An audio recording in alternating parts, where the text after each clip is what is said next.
시청자 여러분 안녕하십니까? 육아포커스 이보연입니다. 자녀의 성을 결정할 때 아버지의 성을 우선적으로 붙이게 하는 부성 우선 원칙을 폐기하고 비혼 1인 가구나 동거 커플도 가족으로 인정하는 제도를 정부가 추진하고 있다고 하죠. 이제부턴 엄마, 아빠가 합의하면 자녀의 성이 엄마 성을 물려받을 수도 있게 제도가 변경될 수도 있다는 겁니다. 1인 가구는 급격히 증가하고 부부와 미혼 자녀로 구성된 3, 4인 가구의 비중은 감소하고 있습니다. 전형적인 가족의 모습이 빠르게 바뀌고 있는데요. 가족의 의미를 다시 한번 생각해 보게 됩니다. 2월 10일 저녁 방송 시작하겠습니다. 서울시는 감염병 전담 요양병원으로 3곳을 지정했습니다. 이미 환자를 받기 시작한 곳은 2곳. 기존 환자들은 다른 병원으로의 이동이 불가피합니다. 일부는 다른 병원에 가신 분도 계시고 저희가 송파점이 있기 때문에 송파점으로 일부는 가셨고요. 갑자기 수백 명의 환자가 내쫓길 상황에 처하자 병원에 호소문이 붙기도 합니다. 아직 환자를 받지 않고 있는 한 전담 요양병원은 의료진들의 격렬한 반발이 알려지면서 대응조차 꺼리는 상황. 원장님 지금 바쁘셔가지고요. 나중에 연락드릴게요. 병원 의료진들로선 한 번도 해본 적 없는 코로나 관련 의료 행위를 받아들이기 어려울 수밖에 없습니다. 전담 요양병원 지정 자체가 졸속이고 탁상 행정이었다는 비판이 나옵니다. 요양병원은 사실상 치료 기능은 그닥 없단 말이죠. 시스템적으로 병실도 1인실이고 음압이 되면서 감염병이나 중환자 치료 경험 전문 인력이 있고 탁상 행정이라고 한 얘기가 그래서 그런 거죠. 전담 요양병원 내 의료진이 턱없이 부족할 것이란 지적이 처음부터 제기됐지만 마땅한 대책은 없습니다. 인력 부족 부분에 대해서는 혹시 어떻게 좀 해결을 해야 될까요? 중수본하고 긴밀하게 협조해서 그 부분은 지원할 예정입니다. 전담 요양병원으로 지정된 곳들은 지인 등을 통해 어렵게 간병인을 구하고 있는 것으로 알려졌습니다.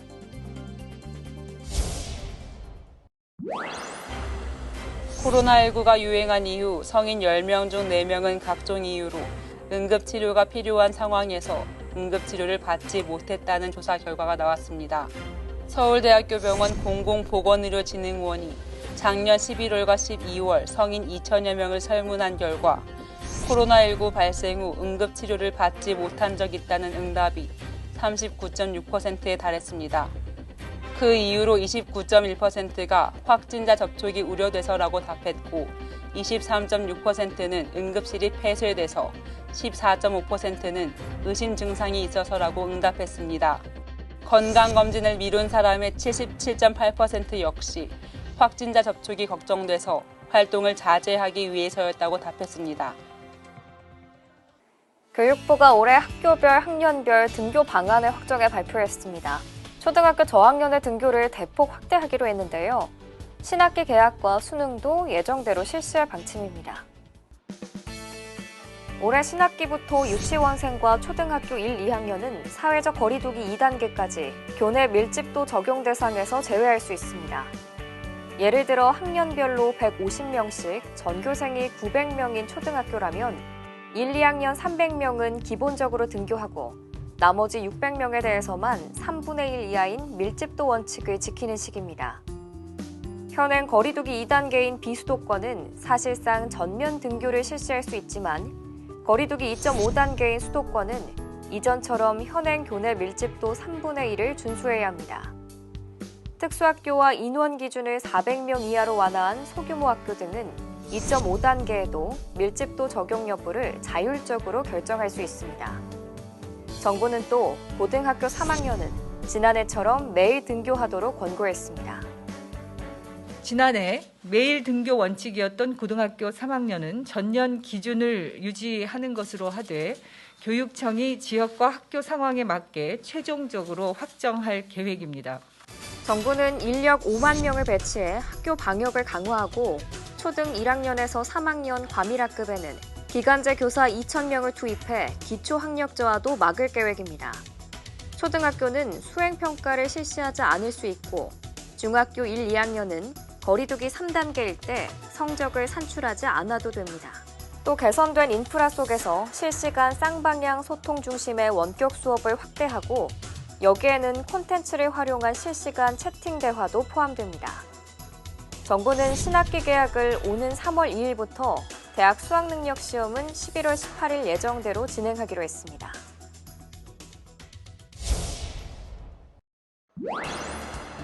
초등 저학년을 중심으로 등교 확대에 방점을 찍은 교육부. 돌봄 공백 속에 마음을 졸여온 학부모들은 일단 숨통이 트일 것으로 보입니다. 그러나 학생들이 다시 학교로 몰리면 교내 감염 가능성이 커지는 것 아니냐는 우려도 동시에 제기됩니다. 이렇다 보니 학부모들 사이에선 온라인 수업을 받을지 등교를 시킬지 선택권을 넓혀달라는 목소리까지 나옵니다. 청와대 국민청원이 잇따라 올라오고 맘카페 등 온라인 커뮤니티에서도 논쟁이 뜨겁습니다.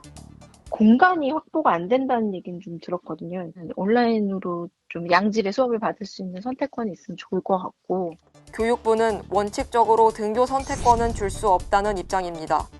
다만 지난해와 마찬가지로 가정학습도 교외체험학습 사유로 인정하기로 했습니다. 교육부 관계자는 시도별로 34일에서 60일까지 출석 인정이 가능하다며 초등학교와 중학교는 의무교육인데다 결석이 더 길어질 경우 아동학대나 방임 등 문제를 놓칠 수 있다고 설명했습니다.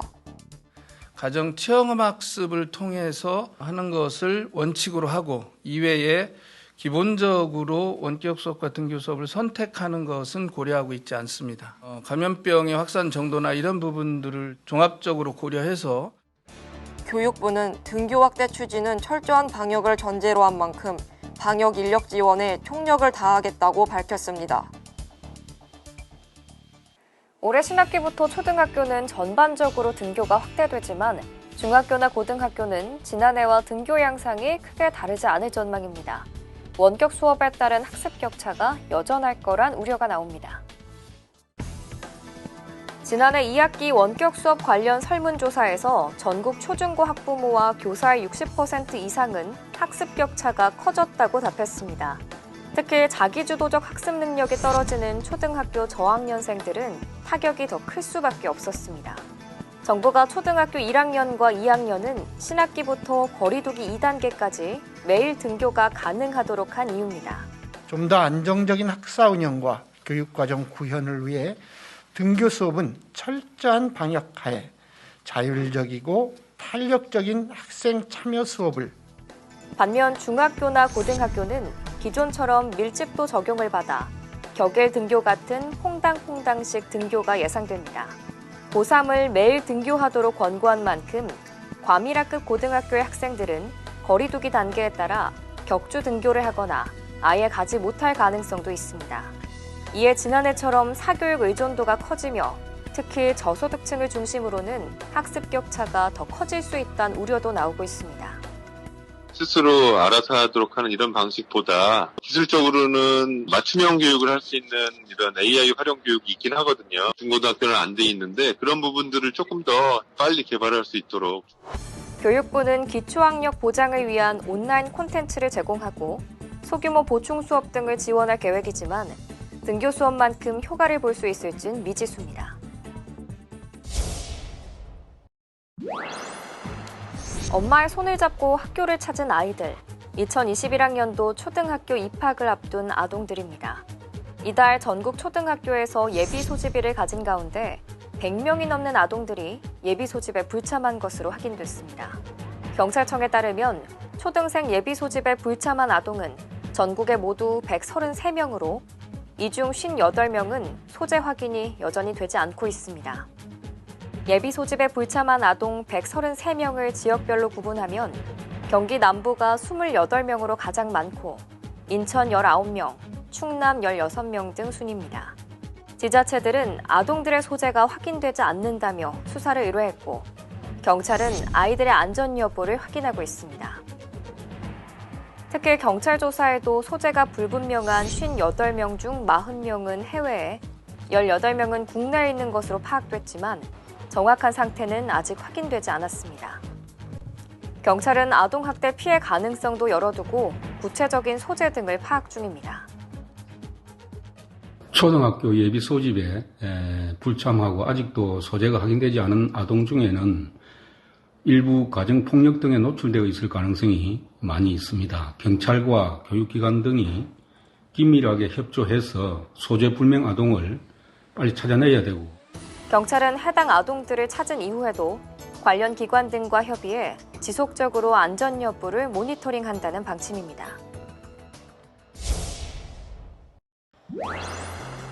지난 한 해 국내에서 거주지를 옮긴 이동자 수는 773만 5천 명으로 2015년 이후 가장 많았습니다.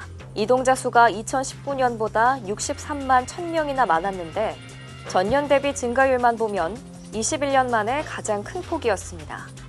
인구 이동은 산업화나 고령화가 어느 정도 진척되면 감소하는 경향을 보이며 우리나라도 2000년대 중반 이후 줄곧 감소했는데 지난해의 경우는 이례적이었습니다. 그 이유로는 우선 2018년 강력한 부동산 대책의 영향으로 2019년 인구 이동자 수가 43년 만에 가장 적었던 기저효과도 있고 지난해 집값 상승에도 2030의 패닉바잉 현상 등이 나타나며 주택 매매가 1년 전보다 59% 늘어난 것 등이 꼽힙니다. 크게 증가한 이유는 주로 이제 주택 매매나 전월세 거래 등 주택 사유로 인한 이동이 많이 증가한 데 따른 영향인 것 같습니다. 실제로 지난해 주택 문제로 집을 옮긴다는 이들이 300만 5천 명으로 전체 이동자의 38.8%를 차지하며 가장 많았습니다. 공공기관 지방 이전이 마무리되고 2017년부터 이사를 나간 것보다 들어온 사람이 더 많아진 수도권의 순유입 규모는 8만 8천 명으로 14년 만에 최대치였습니다. 경기는 16만 8천 명이 늘어 순유입이 가장 많은 시도였고 반대로 빠져나간 인구가 가장 많은 곳은 6만 5천 명이 순유출된 서울이었습니다. 서울 전출자 65.4%가 경기로 갔고 경기 전입자의 53.4%가 서울에서 온 것으로 나타나 서울의 집값 상승세에 경기로 보금자리를 옮긴 상황이 반영된 것 아니냐는 분석입니다. 혼인과 혈연 중심으로 규정되어 있는 가족이라는 범위를 좀 더 확대하는 방안이 추진됩니다. 1인 가구 증가 등의 변화에 맞춰 기존의 사회적 통념도 이제는 좀 달라질 필요가 있다는 겁니다. 현행법이 보는 가족의 범위는 어디까지일까? 민법은 배우자와 직계혈족, 형제 자매, 생계를 같이 하는 배우자의 형제 자매 등으로 규정하고 있습니다. 여성가족부 관할법인 건강가정기본법에선 가족을 혼인과 혈연, 입양으로 이루어진 사회의 기본 단위라고 정의합니다. 하지만 1인 가구 증가 등 변화하는 사회 분위기 속에 가족에 대한 인식도 조금은 다양해지는 모습입니다. 지난해 여성가족부 조사에서 혼인과 혈연 관계가 아니어도 생계와 주거를 같이 공유하면 가족이라는 데 동의한다는 응답은 70%에 달했고 통계청 조사에선 약 60%가 비혼 동거에 동의한다고 답하기도 했습니다. 현실 변화에 맞춘 가족 정책의 필요성이 대두되면서 정부가 가족의 범위를 확대하는 방안을 본격 추진합니다. 비혼 동거인이나 위탁가정 돌봄 아동 등 다양한 형태를 가족으로 인정하고 이들이 각종 제도에서 차별받지 않도록 하겠다는 취지입니다. 현행 그 가족 관련해서 어떤 법적 개념이나 정의 이런 것들, 법률은 혈연 중심으로 규정되어 있는데 이런 것들을 확장을 해서 다양한 가족을 포용할 수 있도록 여가부는 이 같은 내용을 골자로 한 4차 건강가정기본계획안을 공청회에서 공개하고 관계부처 협의 등을 거친 뒤 오는 3월 확정된 안을 발표할 예정입니다. 다만 사회적 합의뿐 아니라 각종 관련 정책 예산도 광범위하게 검토해야 하는 만큼 장기적 검토가 불가피하다는 지적도 나옵니다.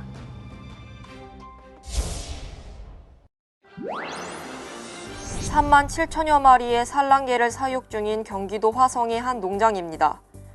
농장 입구에 살처분의 부당성을 알리는 현수막이 여러 장 걸려 있습니다.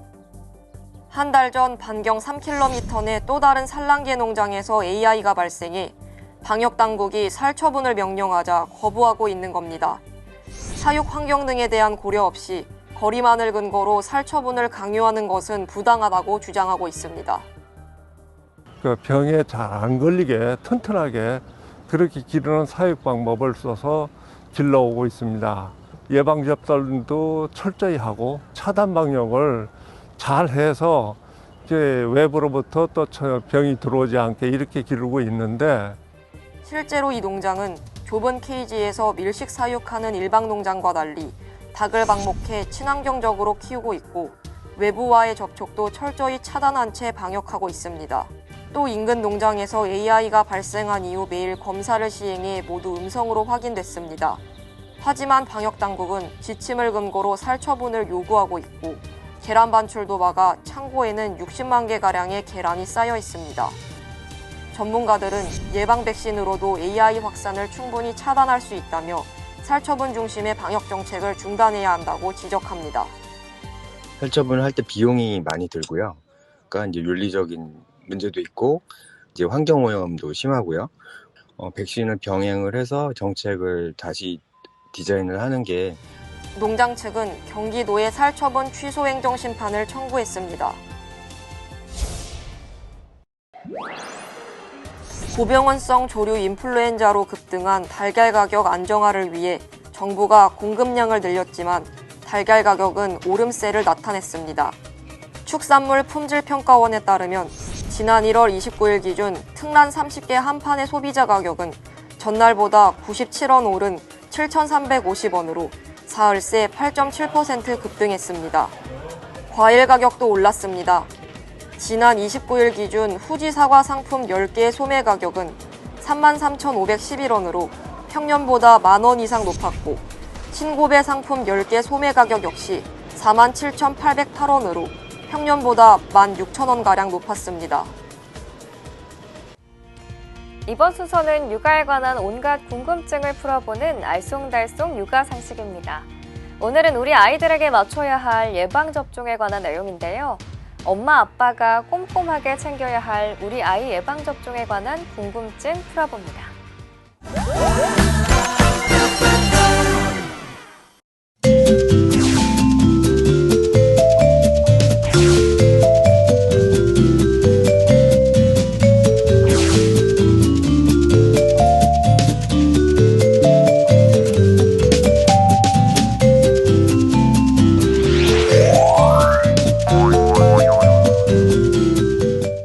예방접종은 종류도 많고 맞추는 시기가 다 정해져 있다고 알고 있는데 언제 맞추는 게 가장 좋은 걸까요? 알맞는 시기라는 것은 그러니까 예방접종의 목적이 그 질병으로부터 아기들을 보호하기 위한 그런 한 방법이기 때문에 가장 현재 나와 있는 것들 중에는 우리 국가에서 제정한 필수 예방접종 스케줄이나 대한소아과 학회에서 추천하는 기본 예방접종 또는 선택 예방접종 시기에 맞춰서 하시면 되는데, 문제는 그거는 일반적인 그런 그 스케줄이고, 아기의 질병 예방접종은 그 엄마하고 상당히 많이 관계가 되기 때문에 원래 갖고 있는 산모가 어떤 질환을 갖고 있었는지, 예를 들면은 간염 보균 환자라든가 간염 환자일 경우에는 출생하자마자 간염 예방 접종을 하고 이어서 수동 면역을, 그러니까 헤파 B기라는 주사를 맞아야 그 B형 간염으로부터 위험에서 벗어날 수 있습니다. 또한 결핵 예방의 경우는 보통 우리가 태어난 지 생후 6주 이내에 맞추면은 항체가가 가장 높기 때문에, 쉽게 말씀드리면 항체가는 저항력을 의미하는 거죠. 가장 예방 효과가 좋다 그러고, 일반적으로 다른 것들은 우리가 보통 2, 4, 6개월, 그러니까 2개월 간격으로 3번 접종하고 그다음에 이제 추가 접종에 들어가는데, 특수한 질환이 유행하는 시기에는 그 일정한 시간을 땡겨서 또 마치고 스케줄에 따라서 다시 한번 맞추는 경우가 대체적으로 원칙으로 되어 있습니다. 경기하는 아이들 혹시 예방접종 해도 되는 건가요? 어머님들이 제일 이제 와서 그 클리닉에 와서 물어보는 질문 사항인데, 일반적으로 경기 자체가 예방접종의 부적합증이라든가 금기 사항은 아닙니다. 단 현재 아기가 뭐 진행하고 있는 신경학적인 그런 질환을 앓고 있는 경우, 그런 경우는 되게 피하시고, 가장 엄마들이 관심이 많은 간질이라든가 또는 뇌성마비를 앓고 있는 그런 부모님들은 그런 만성 질환을 갖고 있는 경우에는 예방접종에 전혀 금기사항이 아니겠습니다. 맞아도 괜찮습니다.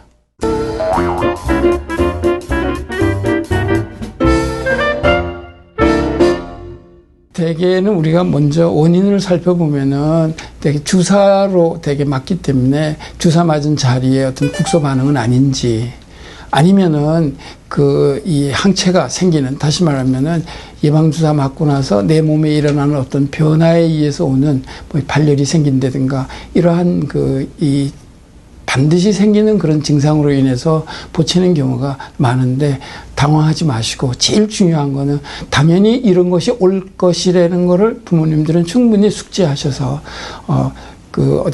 주사 맞은 환부는 이상이 없는지, 아니면은 열은 많이 나는지 이런 걸 살펴서 열이 많을 때는 해열제를 복용하시면은 애기한테 도움이 될 거고, 주사 맞은 환부가 많이 발적돼 있거나 또는 부어 있으면은 가벼운 얼음 찜질 같은 걸 해주면은 이게 어느 정도 진정될 거라고 생각합니다. 그 다음날 계속 또 이어서 그러면 담당 선생하고 상의하시는 게 좋겠습니다. 예방접종 후에 열이 나던데 왜 그런 거예요? 대개는 크게 두 가지로 생각합니다. 일단은 먼저 말씀드리면 열 나는 거는 애기한테 꼭 나쁜 거는 아닙니다. 다시 말하면은 열이 남으로써 애기한테 면역 반응이 왕성하게 일어나서 그 예방주사가 잘 된다는 그런 의미도 있겠고, 때로는 그 예방접종 내용물 중에서 예방접종 그 항체를 많이 만들게 하기 위한 어떤 증가 물질이라든가, 또는 그 안에 뭐 항생제 물질이라든가 이런 걸로 인해서 오는 그 이종 물질에 대한 반응으로 열이 날 수 있으니까 그거는 그렇게 걱정하지 않으셔도 될 거고, 엄마들이 생각하는 예방접종 맞아서 열 나면 부작용으로 생각하는데 그 부작용은 부작용이 아니고 대개 당연히 올 수 있는 그런 반응에 의한 열이라고 생각하시면 되겠고, 특히 홍역 예방접종이나 100일의 예방접종 때는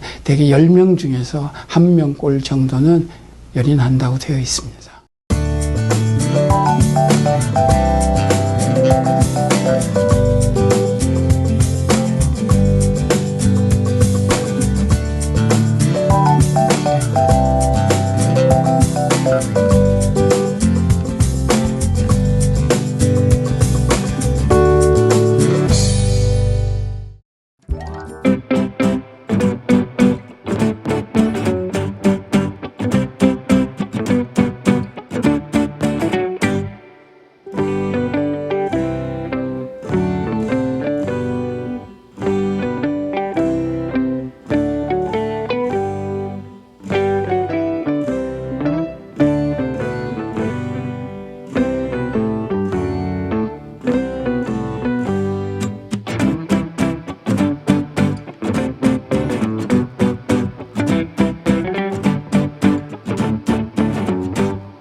통계청에서 발표한 2020년 11월 인구 동향에 대해 말씀드리겠습니다. 2020년 11월 출생아 수는 2만 85명으로 집계됐으며 전년 동월 대비 15.3% 감소한 것으로 나타났습니다. 사망자 수는 2만 5,669명으로 전년 동월 대비 1% 증가했습니다. 혼인 건수는 18,177건으로 전년 동월 대비 2,311건, 11.3% 감소한 것으로 나타났습니다. 이혼 건수는 8,876건으로 전년 동월 대비 3.5% 감소했습니다. 육아방송이 내일부터 시작되는 설 연휴를 맞아 특집 프로그램을 마련했습니다. 포스트 코로나 시대 우리 아이의 생존 전략을 점검하라 3부작이 내일 11일과 12, 13일 사흘에 걸쳐 오전 10시, 재방송은 저녁 8시에 방송됩니다. 코로나 이후 달라질 교육 환경에 우리 아이들이 어떻게 대처하고 준비해야 하는가에 대한 고찰과 미래 예측을 담았습니다. 여러분의 많은 관심과 시청 바랍니다. 고맙습니다.